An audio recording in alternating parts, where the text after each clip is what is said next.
guys, I've had a couple of people ask me about how do you do a variable income budget. So this would be if you're a waitress and you don't have consistent pay because you have tips, or when I worked at the salon, when I worked at the spa, I was paid variably. It was 100% commission. So my checks were really pretty crazy. They were really different. Like, that's hard enough to try to figure out how to budget for. But now imagine that you're also trying to figure out how to do a variable income budget, but both you and your husband have the exact same issue. So this video is going to cover how exactly I would tackle a variable income budget and what I did when I was paid 100% commission. So let's talk about what you need to do to be successful with this.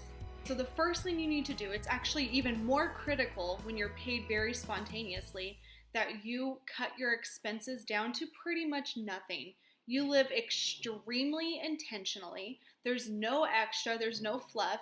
You do whatever it takes to get by. And the next thing that I would do if I were married and my husband and I both had variable income budgets, I would then sit down and I would look for a trend. Look at the past 3 months. I promise you there's a trend in there that says every month it's roughly $2,500 income, give or take a couple hundred. Go on the lower end. Always estimate a little bit lower just to be safe, but find that trend. Find an average.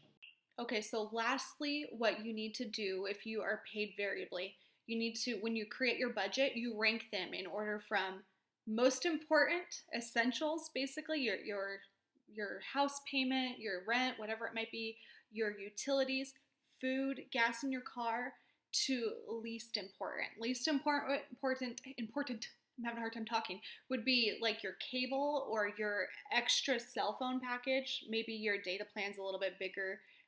That's not necessary. So rank them in order from most important to least important. And then that's how you do it. And basically, sadly, if it comes down to it, maybe you have a couple months that are really crappy, you will look at that little line, that line that you draw across your budget saying, this is a necessity, this is not necessity. Whatever comes after that line, that may not get paid. That's just the way it works when you are paid variable. If you are an entrepreneur or you're paid commission or whatever it might be, maybe you and your husband are both self-employed, or just you, doesn't matter. Make sure you're very intentional. You decrease your expenses as much as you possibly can. And when you create your budget, do it from essentials to not essentials.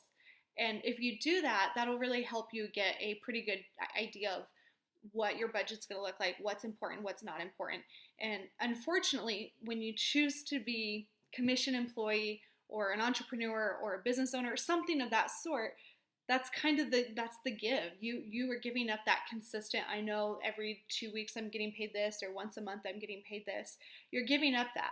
But in return, you're getting a lot more rewards too, because if you want to be extremely wealthy, typically owning a business or even like a sales commission type job, there's a lot of money in that. So you have a full 6 months at a minimum of an emergency fund.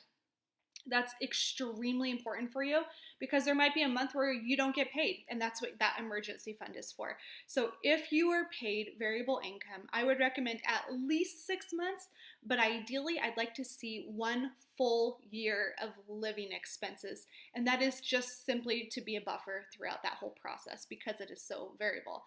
So thank you so much. I appreciate the question. It's an awesome question. It's a very difficult question for a lot of people too, but I really appreciate it. So thank you so much for submitting that. And if you guys have any other questions, feel free to send me an email or reach out to me on Facebook or Twitter or whatever it might be. And I would love to answer your specific financial question on what you're struggling with. Hopefully this helps. If it doesn't and you need a little bit more information, let me know. I would be glad to do a follow-up video to this topic too, because this one is pretty near and dear to my heart.